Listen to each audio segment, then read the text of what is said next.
Okay. What's up, you guys? How's it going? Hey, SeaJay here. And Denny over here. At Agate Enchantment. And Rock Wizardry. That's right. You got us the rockin' crazy old folks. Yeah, and we have got a super big treat for you today. We do, man. We're so excited. And this is kind of a redo. Last week we did the live show with Laura Joki, and unfortunately we had some real serious problems with Technical. OBS, and so we're going to condense this all. Yeah. We're also going to have all of the questions that were asked by you, those wonderful subscribers and people that tuned into our channel, and we've got them all down on, so we're going to re-answer those questions for you new folks who have not as yet heard those answers. Plus, we've got 5 cool videos of us with Laura on the beach on a blessed October day. That was a neat time. And we have Laura Joki in the house. She's in the house. She's in her house. We're doing this COVID proper. That's right, so stick around.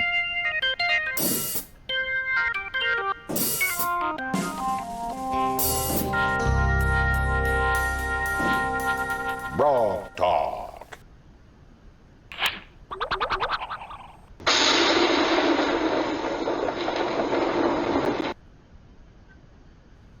What's up, Laura? Laura, how are you doing? Laura. Hey.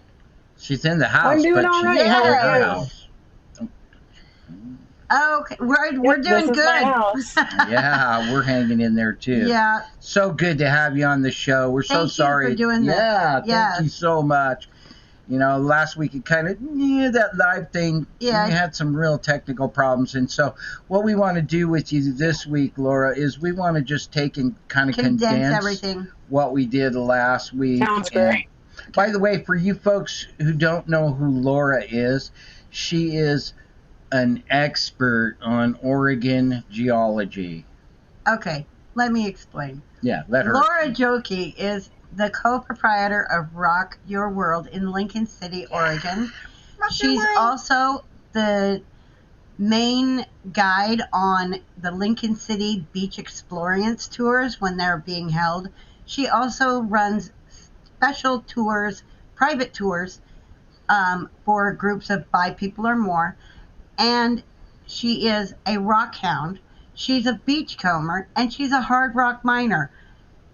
And she is a walking encyclopedia of rock knowledge. And we are so lucky to have her. We are, and we're so grateful. So, and we also, like I said, we also caught some really cool answers to a lot of very typical questions, not only for new rockhounds, but for intermediate ones. For rockhounds that have been around a while that don't get a lot of chance to go down to the beach. Not everybody lives at the beach, Laura. Yeah. I know, it's such a jerk. What a pleasure, right? It's a tough job, but it's a tough job. Yeah, But somebody's got to do it, right? Exactly. All right. So one question. We came down in October, and we were blessed with such a gorgeous day.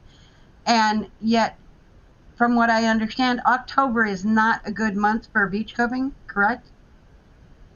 Usually, yeah.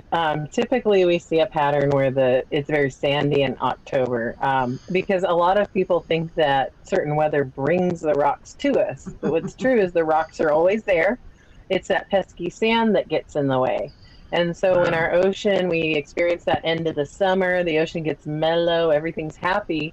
It tends to dump a bunch of sand on the beach. And so it takes some storms. And it's in Lincoln City specifically, storms out of the north or a consistent break out of the north to move the sand away.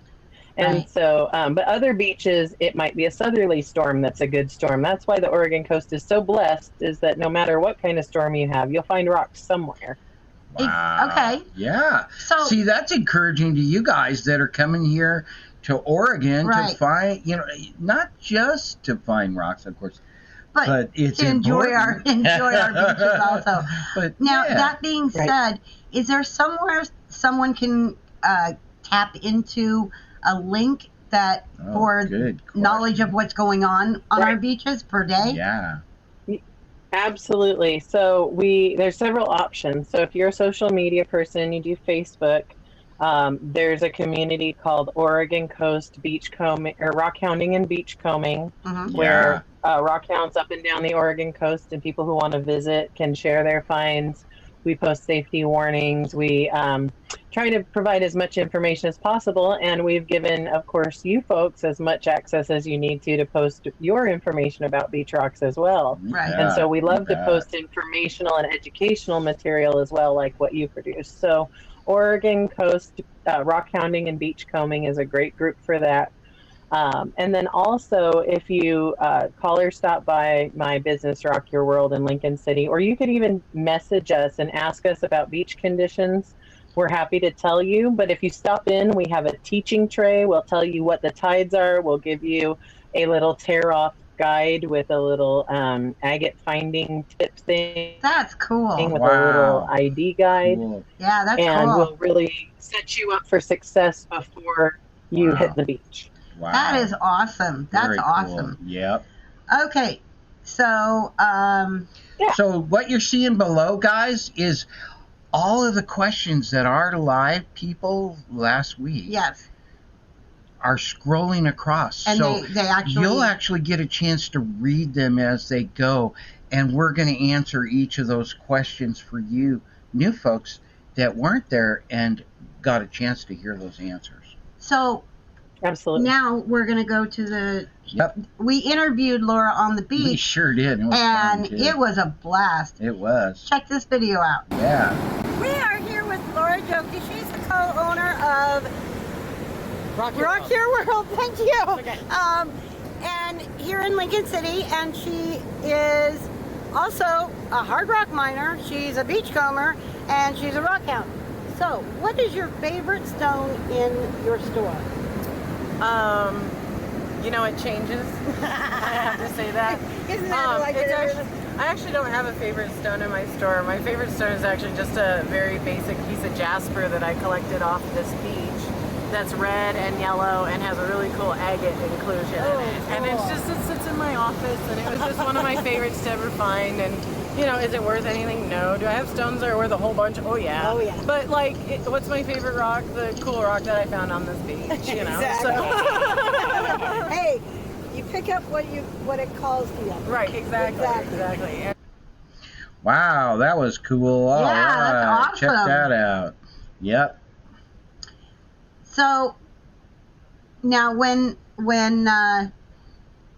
you were saying that you have tours on the beaches. Oh, we actually have a video on that one. Oh, we do, don't we? Yeah, where she explained the whole thing, right? That's right. Yeah. I totally forgot. So why don't we play that? And there's also some other questions that some folks asked about it, but she really succinctly puts it right on the beach. So we're going to go and we're going to try and get through these videos, and then we're going to attack all these questions and maybe a few more that we've come up with that we thought you might want to know the answers to as well. And we're going to pick Laura's brain until she won't let us pick it anymore. Exactly. All right, here's the video, her explaining all of that. That's pretty cool. Decisions we can make as a community. Exactly. Yeah. So tell us more about this. You do tours all over the state of Oregon, right? I do. How do you do that? How do you know so much about Oregon? How does that work? That's so interesting. I've been just studying it for so long. When Rockhounding Oregon came out, well, before Rockhounding Oregon came out, Lars actually contacted me and was like, hey, so can you help me with some sites? And I hate really? Lars did it? Yeah. And so I'm in that book.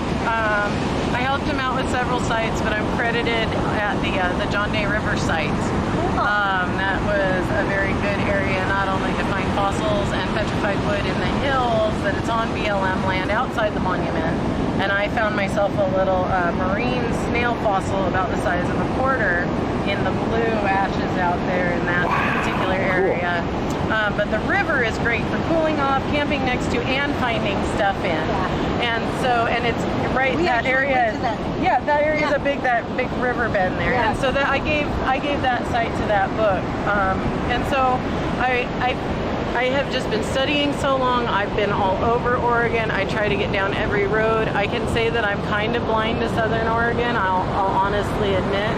But essentially when people want to go out, I say, what do you want to find? How far do you want to go? And then we go out and we do that, either in a caravan or before the pandemic, I could put people in my vehicles legally, but now they advise against that. So any enclosed space. Right. So now the other thing that I'll do is I'll consult on tours, and I just do it for free because it's fun. In fact, I have a couple out celebrating their anniversary right now. I wrote them out an 8-day tour, and they're on day 3 today. Oh. So. Wow, cool. Hey. Wow, quick trip. All right. You're back. You're bad. Yeah. I needed a phone charger. I'm so sorry. Oh, that's I okay. totally We understand.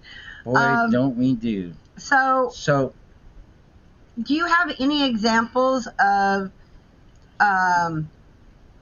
some of the beach rocks that you found on the beach? Wow. Okay. Well, let's go to the guest. Well, you did ask us to make this a shorter version than last time, so I actually just this time brought my favorite rock. There we go. That's awesome. Cool. And this is my favorite rock that I found on Nelscott Beach. Let me try to get it into focus here. That is. Yeah, it's in focus right there. Both Jasper right there. Oh, yeah. and agate in it. It's my little friend. Yeah. And I found it out outside of the Spanish Head area, just towards Nelscott. So I brought my favorite because it has the best of Nelscott, both agate and jasper in it. So that would be a brachiated jasper, correct? Technically, brachiated jasper. This jasper has both the orange or the butterscotch jasper and the red jasper, and then it's got actually a little vein of agate. So maybe that was an area in which there was a crack. Right. And the agate later came in and filled it in. So yes. Ah. Yeah. Okay. Oh, very, very interesting. Very cool. Wow, I love that rock. Well, so also, Laura, while we were down there, you told us all about this cool dike. And I just love this particular thing because it was really cool for us. Yeah. We saw common opal, pyrite. And have you guys have not been down here to Lincoln City? I mean, if you go down there, you want to see this, okay? Yeah. You want to go down there.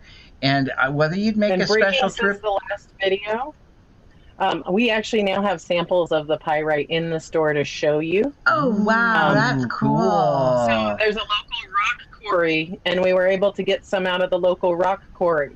Oh, so wow. now we can show you what to look for and the host material. Now you can't take it off the beach, you can't mine it off the beach, but if it broke off, then you can take it off. And those wonderful king tides are really, really good at that. Yes. All right, folks, so we're going to show you this. It's pretty cool. I want to Check tell this you out. though, before we break on to that, if you head this way, eventually you'll find a wall of colorful rock, and that is a dike from the Cascade Head eruptive series, which erupted from the giant mountain that you can barely see in the fog all the way to Depot Bay. And that was a submarine eruption, and on a very good winter day when all the sand has been scoured out from around it, you can actually find fresh pyrite crystals on the side of it as long as enough sand has left. And that's something that we go visit either on my private tours or when Lincoln City is doing their beachcombing experience. We go there and we look to see if those are exposed. There's also concretions on the side of it that are filled with pyrite. Ooh. So there's a lot going on down there. So even though is that cool? That was amazing. Neat. And so you've already told us, okay, guys, you can't go down there with your hammer and knock on this thing and knock it off. No. However, if a piece happens to be down on the ground around it. Yeah, it's called beachcombing. It's true. For a reason. Right. Wow. And so on occasion that can happen. Yeah. So, So another thing that is really important, okay, and Laura is just so full of really great information, and that's why we want to kind of, run through these videos, because she talks about safety. Now, a lot of folks, especially now during the king tides, safety is very, very important. Right? So she did this whole little segment on safety, and I think it's important for you folks to hear this, especially if you don't live at the beach and go down there a lot. it might be a good idea for you to follow some of these. So we're going to go to that video now. Your biggest safety gear. And then some people in the winter really want to bundle up their head and muff their ears, but really having your ear closest to the ocean or both of your ears available is a giant safety device up here, or out here, because you will hear waves pile up on other waves and it will get louder. And so if you've disabled your ears, you've disabled your number 2 safety device out here. And you never, and never turn your back to the ocean. Of course, you never turn your back to the ocean. Try to be out here with a partner, things of that nature. On sneaker wave days, definitely have a partner if you want to be out here on one of those days. And also your choice of shoes. A lot of folks will want to come out in rubber boots, but what those end up being is rubber buckets on your feet if you get swamped. Boy, isn't that the truth? So you really want to just have sturdy outdoor shoes that you don't mind getting wet, that'll keep your feet warm if they get wet, because you just predict on getting wet. But what you don't want to do is wear buckets on your feet, because water weighs what, 8 pounds a gallon? Yeah, and then you're trying to run with that. So if you wear rubber boots, wear the muck neoprene boots that hold tight to your calf, that cannot fill up like buckets. So, what is one way to tell whether it's a sneaker day or not? So NOAA, our National Atmospheric Association Facebook, is really great at announcing that. So I always check with that. It also, like, I check Weather Underground, and usually it will be in one of the weather bulletins of you're gonna. I never come out here if the waves are going to be over 25 feet. That's just too dangerous. Yeah. And then they'll give you sneaker wave warnings. Essentially, what we're looking at sneaker waves is it's when waves pile up on top of waves and go way further up the beach than you're looking for, and then they suck you back through in what's called, a rip. And we have 2 rips on this beach. It's why surfers love it. There's a creek here and a creek here, and they make underwater canyons, and water, when it gets cold, is subject to gravity, and it will actually fall down those underwater canyons, and that's why the surfers will actually catch the rips at these 2 creeks, because it'll pull them out past the breakers. They want that. You don't want that as a rock hound. No rocks in your pocket. But if that happens, pretend you're a surfer, get out of what's sucking you by swimming parallel to the ocean, and then try to surf back in, because that's what the surfers are doing here all day long. All right, cool. interesting. Very cool information. Very good, especially for those folks that, they don't live at the beach. Yeah. They don't get to go down there a lot.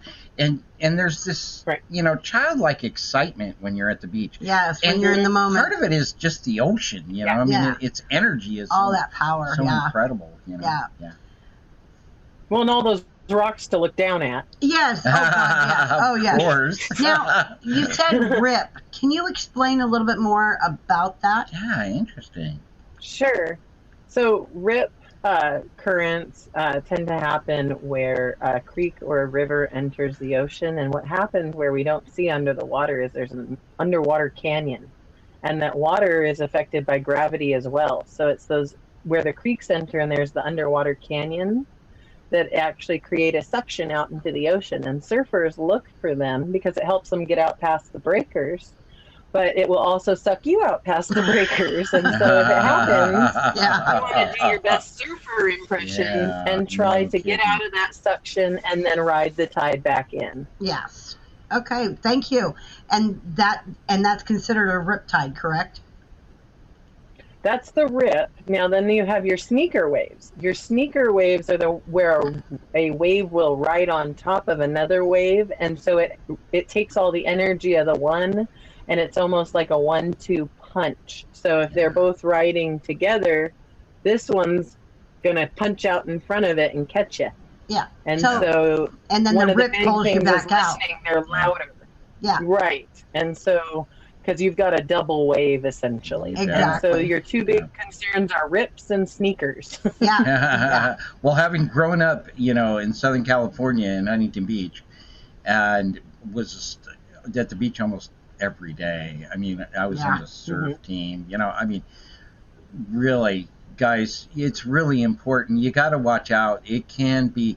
I've been crashed by some big ones, and I'll tell you what, she's right. Surfers, that's what we like.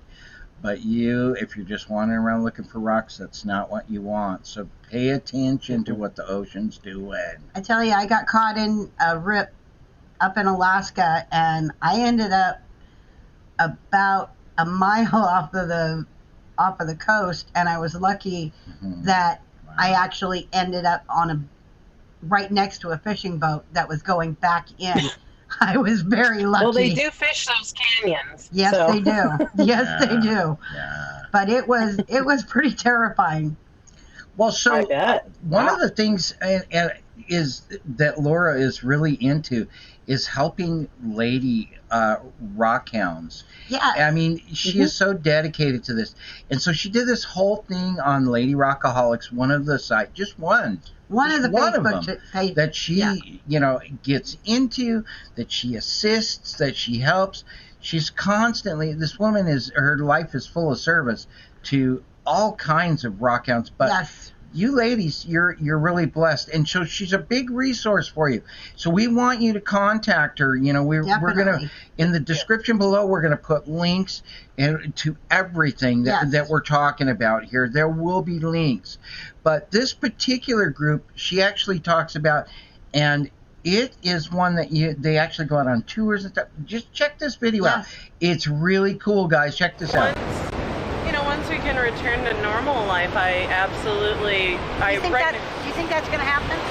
I think we'll be able to return to something looking close to where we can get together in groups. But I do host get-togethers at my mine, both paid and unpaid, depending on the group. Okay. So right now we've been having groups of ladies come out, and they can bring their partner, but it's the main contact is a lady. Yeah. And so that it's lady safe, because one of the things that we do run into is sometimes ladies get uncomfortable with the lady to man ratio. Yeah. So when the primary person of each group has to be a woman, then you get a larger ratio of women, and you get more ladies feeling comfortable going out in the wilderness and dipping their toes in that. So I host a lot of ladies based, but not only rockhounding adventures at my mine. Yeah, that's awesome. And that's through Pacific Northwest Ladies Rockaholics is who we coordinate that through. That's cool. So yeah. All right. Now, you were saying that your mines are out in Mower County, correct? They are. And what kind of rocks do you find at your mine? What kind of scores are out there? Sure, absolutely. One of the things that we've discovered, and it was after one of the large fires out there, was an area where the plume agate and the picture jaspers of the Owahis come together. So we have a plume picture jasper agate thing. What creates these formations are actually different types of microbes and thermophiles and algae. Mostly cyanobacterias, and essentially we found the magical place where, as I said, the picture jaspers of the Owahis and the plume agate of Graveyard Point come together. Cool. And here's another. How fun! Wow. Mine. Kind of looks almost like a Chinese painting to me. And then I have one more, and this is what most people will recognize as a common stromatolite.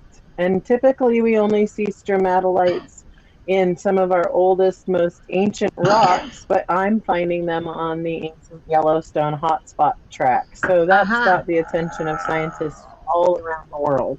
Yeah, and so stromatolites, let's expand on that. Stromatolites are the cyanobacteria that create those plumes, correct?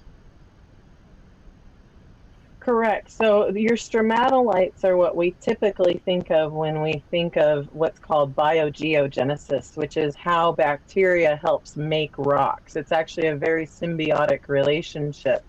A long time ago, before we had an atmosphere and oxygen, bacteria and algae and thermophiles and extremophiles figured out they could protect themselves with rocks and minerals. And so they coat themselves with silica, they bury themselves in rocks, and they create these different formations. So with the stromatolites, what you have is a layer of bacteria that's growing up towards the sun, and these are always superficial, like on the surface ones where you have these lumps.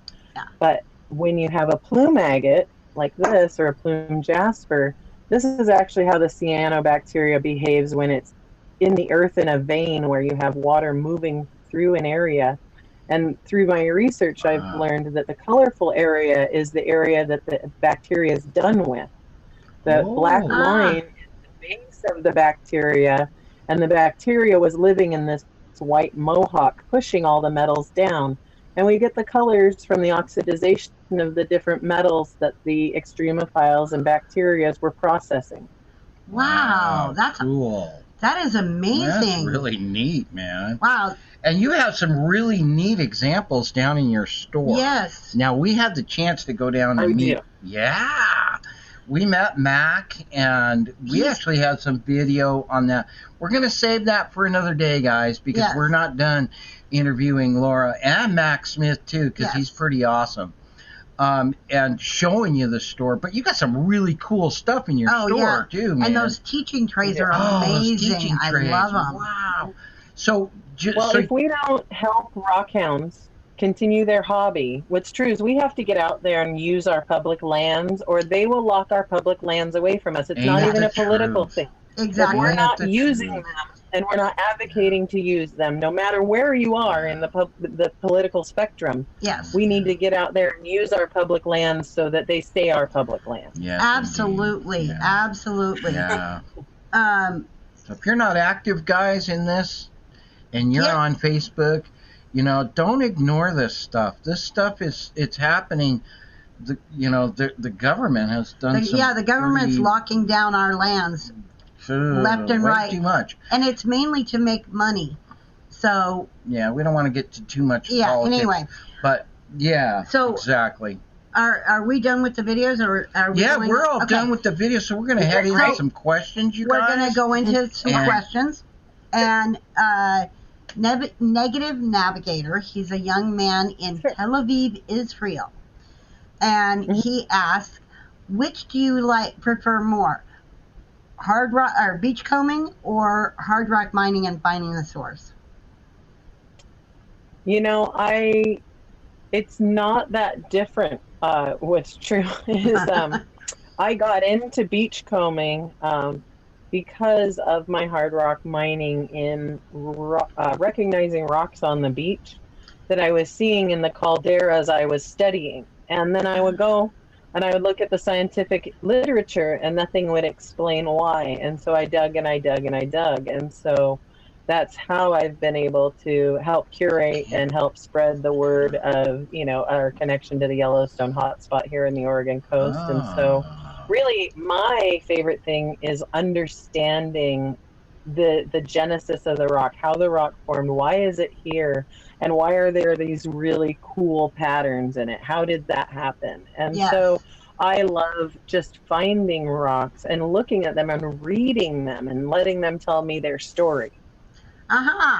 So, and it's amazing. A lot of people are like, "Why do you pick up rocks or just rocks?" And it's like, no, they are the keepers of Earth's history, and that to me is just fascinating. All right. The other thing that a lot of people don't realize is even in modern society, if you can't grow it, you have to mine it. Yes. And so we're still very dependent on our resources and what we have available to us. So even common people like me paying attention to what I'm seeing on the ground, I could find a rare earth element deposit that helps change where we get our rare earth stuff for batteries. Anybody can discover a metal deposit. That would be awesome. Get rid of the outer independence. All right, now, Diasha okay, let me say that again. Diasha Diamond. Diasha. What do you think about man-made material for metaphysical properties, for example, bluestone, and where is the best rock hounding sites around Portland? Great question. So two questions. So we'll take one after the other.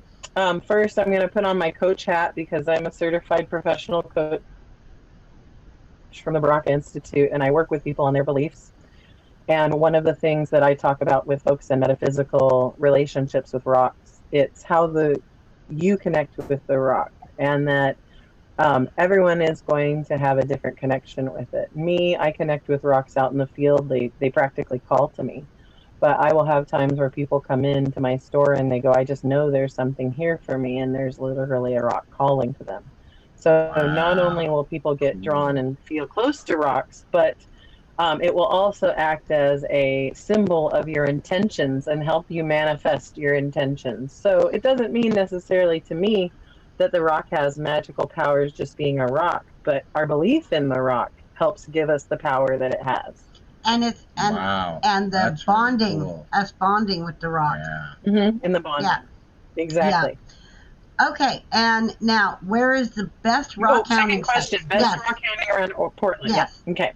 So the beauty about Portland is that you're in the middle of some of the best rock hounding territory in the world. Not only are you sitting on gravel bars from the Missoula floods and what are called alluvial fans from the Coast Range and the Cascades mixing with the gravel from the floods. So literally any creek, any river in the Willamette Valley from Portland to Eugene could show you a winner. All of our foothills are available. To potentially find things because we had that Yellowstone hotspot track move through here, and we have had 50 million years of almost continuous volcanic action, which heats up water, which helps move silica around, which creates some of our favorite rocks to rockhounds. But we've also had a multitude of floods and a bunch of other things. So in Portland, though, there's a strip in Washington State between Kalama and Tacoma, about 6 to 10 miles east of I-5, that's full of agates and jasper and petrified wood from the glacial conglomerates, if you can find access. Unfortunately, once again, locked up public lands due to the timber companies. There's some areas around Salem. Pretty much anytime you can get into our hills or our rivers around Portland, you are blessed and will most likely find something. I've actually heard Nick talk about that too, that little spot in Washington. Yeah, it's pretty neat. It's very cool. Now, Anne McGarry asks, what is the white frosting crust on the outside of mini agates found at the beach? Good question. Sure. So my little agate that has, my jasper that has its little agate friend in it, it actually has a little of that white frosting. It's kind of a terrible example. But what it is that agates are made of silica. Silica is what makes quartz crystals and opal and agate and chalcedony and all the rest of our cryptocrystalline and quartz family minerals. And what happens is that agates form when there's just an abundance of silica available. So they're these just little globs of essentially earth plastic. Silica acts a lot like plastic. It polymerizes, meaning it's attracted to itself. And so what happens when these rocks are exposed to water, and especially salt water, because sodium helps silica move around, these agates actually are sweating back out common opal through their porous banding, because agates, although they seem, solid, as I'm tapping one on my desk, they're actually very porous. Bacteria can hide in them. Water can move in and out of it. And opal can sweat out of the excess silica from that agate. And so that's why you often see it on the broken surfaces a lot, because those are essentially unhealed rock wounds that are weeping out opal material. How very interesting. Cool. That's neat. Although I've never heard of rocks, opal considered plastic, but I understand the correlation. Mm-hmm. Yeah. It is.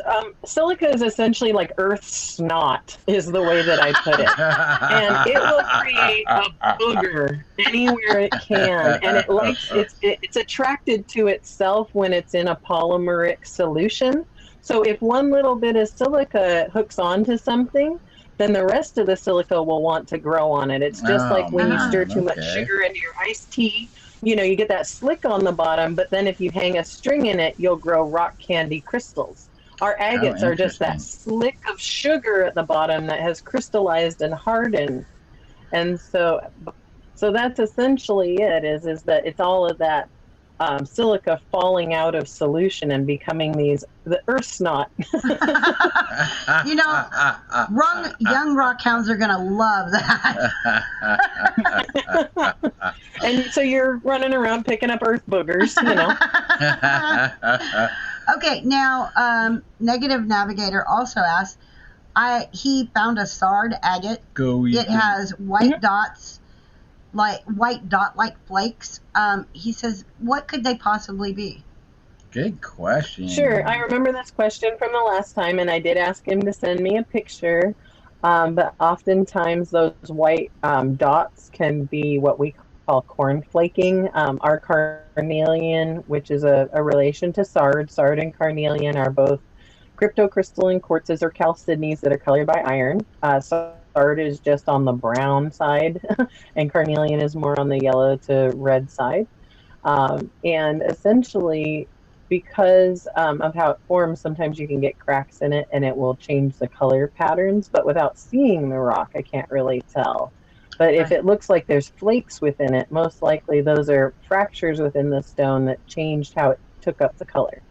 Okay. Wow. Hey, that's a cool answer. Yeah. And thank you for answering that. Now, Rob Simmer says Somerville, Oregon here. He and his wife hardly look at the ocean when the rocks are as beautiful as they are on our beaches. Isn't that the truth? Isn't that cool? Totally. What a cool comment. All right. Now, one thing that I want to reiterate on is when you're out there and you're in the rockhounding moment and you're just awed over all of the rocks, how do you remind yourself about the safety aspects? Good question, honey. Yeah. Absolutely. Being a tour guide and an outdoor survival guide, I have always been concerned with outdoor safety, so it's kind of something I've programmed into myself. But it's good to have a buddy system. It's good to always have your ear that's closest to the ocean available so that you can hear if it's gotten louder. And then honestly, I am not shy. If I see a wave coming and I see people not paying attention, I will yell. I would rather be looked at like the crazy lady on the beach who's hollering for people to get out of the water than the crazy lady who jumps in after them to go get them. Ain't that the truth, right? Yeah, I would much rather keep them from going than me have to go after them. Yeah. Good, yeah. Yes. Okay, so Negative Navigator is looking into getting a tile saw, and he's looking into getting a tumbler. He's a cool and kid, man. He is. He's a brand new rockhound. Yeah, and he emails us like every other day, and he's discovering these amazing rocks. He was like, Israel has no cool rocks, and all. After we explained, there is, he was like, oh man, they're all over. But anyway. That's awesome. He said, what other options could there be for polishing rock? That's a good question. Yeah.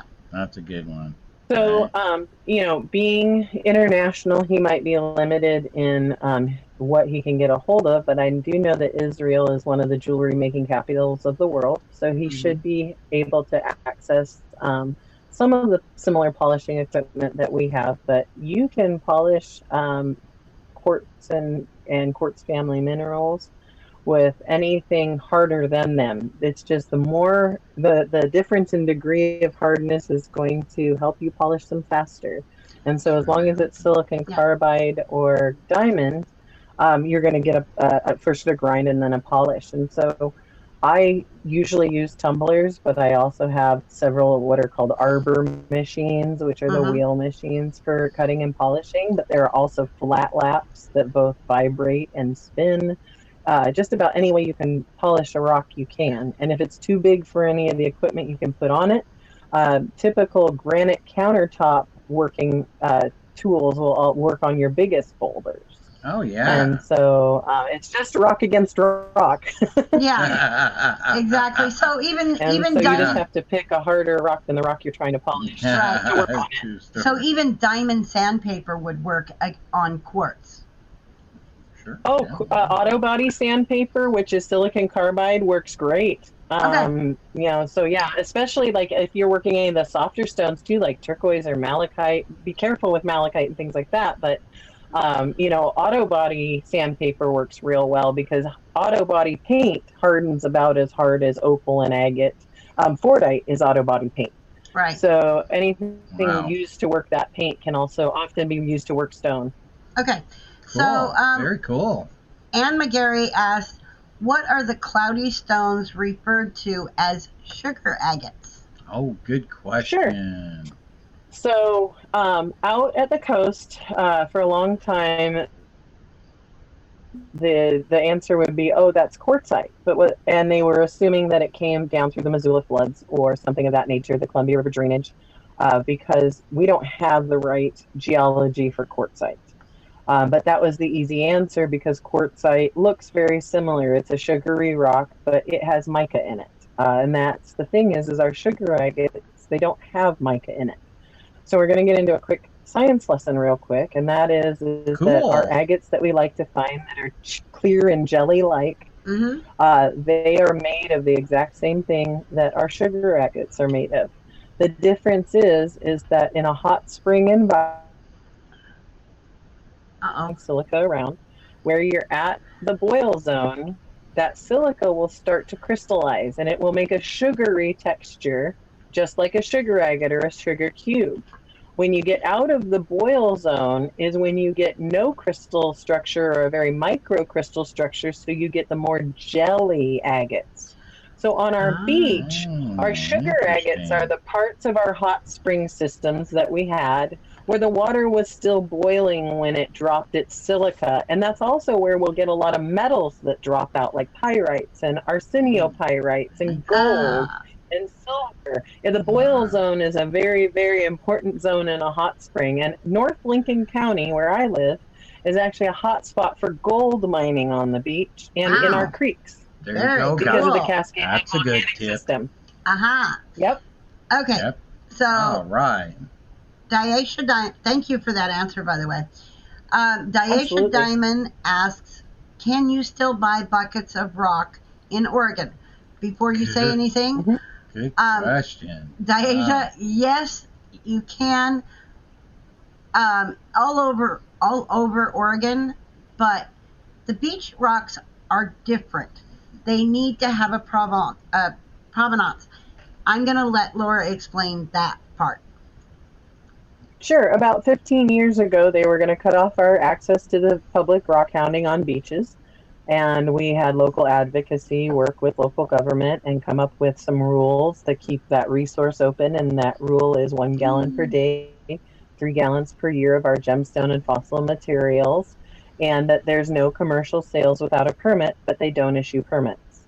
And so, therefore, any beach material that you want to get a hold of to buy or to resell or to make into jewelry, I highly recommend that you get it from an antique store, a garage sale, a estate sale, where you ask the questions of how long ago did these rocks come off the beach, and get a receipt. There have been rock store owners and rock fair booth owners who have gotten in a lot of trouble for selling rocks from public resources that they did not have the right permitting.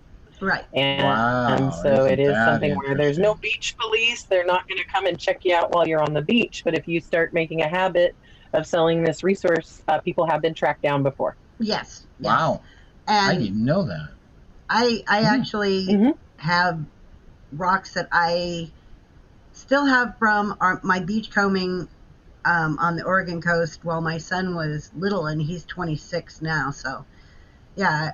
Right. So those are old enough. Yes. So those are the ones that I make jewelry out of. So I just want to throw in here, I want a little plug for you, Laura.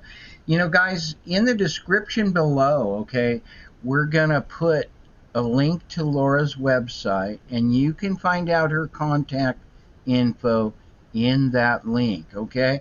So if you want to email her, I remember on the live feed that you were saying, Laura, that it's cool to send you an email, you know, I mean, with a question, maybe email a picture, Facebook you know, message me. Go for it. I'm accessible. There you go, guys. And I mean, she is a resource. I mean, and a very good resource. This isn't just us. I mean, we got a pretty good channel going, but I'm talking about in the whole state of Oregon. So this is a valuable thing. You know, take advantage of it. Don't take advantage of Laura, but, you know, I mean, take advantage of her knowledge. You know, or if you want to do a tour, My goodness, Yes. she's so flexible, I deeply believe that we need to. I deeply believe that we need to share this knowledge and get out there and rockhound and be out in our outdoors. And I Exactly. want to encourage as many people to do it and to help you be successful. Okay, Big Pack Tap, sorry, asks, what about Mexico? I'm planning on going for a trip. Where do you recommend for awesome finds? Cool question. So I remember this question from our last video as well. And I'd recommended 2 areas. There's northern Mexico in I believe the Chihuahua region, where if you look up Gene Mueller's The Gem Shop, he has Links in many below, claims, guys. Links a lot of below. information. Uh-huh. Yeah, a lot of information about Mexican rockhounding there. It's a lot different than here in the United States, as most of the property is owned, but the ranch owners are very open to letting people usually go there. So the Chihuahua area in northern Mexico is good. And then my answer, there's another area in the middle of Mexico called Aguas Calientes. Uh-huh. And that's an area that's famous for their fire agate and for their opal in rhyolite matrix or Cantera opal. So if I was going to pick one of 2 places to go for a rockhound vacation in Mexico, it would be one of those 2 areas. I wilt like a lily though, so I don't think I'll be vacationing in Mexico. In fact, Laura, I found that exact gentleman's, not just his general website, but I found his personal logs, and there's a link in the description below, like his you guys journaling. see above. His actual journaling, Oh yeah, he's got video journaling. Amazing resources. Yeah. Got a chance to check it out. Yes. It's pretty neat. Okay. Yeah. Cat Funk asks, do you have any weekday get-togethers on the beach for beach combing and rockhounding? So currently I have not been contacted by the city of Lincoln City to continue the free beachcombing experience that they've provided for 4 years now. And I have a feeling it's due to COVID, but I haven't really reached out. I do not know if they're going to initiate that program in 2021 or not. I'm guessing they're probably not. However, I am still, depending on what the government allows me to do, which right now I'm capped at 6 people, including me. So that's why it's groups of up to 5. We can do private tours. It's a flat rate for that group of up to 5, and it's 2 hours, and you get to keep me the whole time. And anytime that anything I find, you get to keep. And then as far as I'm hoping that in 2022, they return to that beachcombing experience program where you literally just show up at a date and time, and we have a 2-hour geologic walk and talk on the beach, sponsored by the city of Lincoln City, paid for by the city of Lincoln City, and the transient room taxes we collect here in town. And I'm hoping that that program returns in 2022. So, but as far as 2021, I'm going to be operating privately unless I hear different from the city and in groups as big as I'm legally allowed at that time. And I'm working on putting together a scheduling calendar now because I can only do 1 tour per day because there will only be 1 low tide per day, and it will only be on days where the low tide is safe and accessible. Good. Wow, That's awesome. Okay, now I'd like to go on one of your tours too. I think that would be lots of fun. Yeah, baby, that's what I'm saying. So Cat Funk also says or asks, I would like to beachcomb and then have help figuring out what some of these items are that as she's learning every day. Is it possible to bring them into your store? Ooh, good question. Yes. Good you can either bring them into the store, or due to the current pandemic, you're welcome to take clear photos outside in the sunlight, both wet and dry, and send them to either our Facebook or our email address, and we'll help you through it. And right That's below awesome. With COVID, sorry. Yeah. But with COVID, we're a little bit limited just because we can have 1 party into the shop at a time. So if you just kind of drop in and somebody else is there, you have to wait. So if you're in a hurry and you just want to take your rocks home, you can send us pictures and initiate online conversation about them. And right below your chin, Laura, is not only your name, but it's your website and the address to her store in Lincoln City, which is also in the description below. Okay, guys? Okay. Now, Negative Navigator asks, so say there's a quartz crystal geode that becomes full. Is that now a quartz nodule? Now, this one, I'm going to bring up some of my rocks. This one. Here, I'll hold it for you, honey. Okay. Yeah, let's see if we can get it up there. Okay. One of the you see the big hole there, guys? Is you can actually see the hole. See it on the top right there. And Neat. if I take it like this, you can really see that hole, that window. Mm-hmm. And then let's see if I can get it in there. No, it just washes it out. But there's this little hole. Now, that's considered a geode. Even though it's almost totally full, it is still considered a geode. Correct. Now, this is considered a thunder egg. Okay? And it is also a nodule. Yes. Both. And yes. Mm-hmm. It looks like it's a coconut, isn't it? Yeah, the outside is just amazing. Yeah. I mean, it looks so ugly, and then you cut it, and it's just got this amazing center. It's like the creamy center of a Twinkie. And a lot of people get thunder eggs and geodes. It's a hard, what nomenclature is what. And what's true is that thunder eggs can be geodes. Yes. Not all thunder eggs are geodes. Right. But not all geodes are thunder eggs. And so a lot of people get those confused. Right. Exactly. Right. And the beauty about being, or even if you're going to just visit Oregon, contact us, contact Laura, contact us before you come, and especially with the COVID thing and all that. And we'll send you on to wherever it is you need and want to go. And Absolutely. we know, and Oregon is full of places, especially central. Yes. Eastern Oregon. Oh, yes. Full of places to find cool thunder eggs. And so we have a lot of viewers that are way out of the state, out of the country even.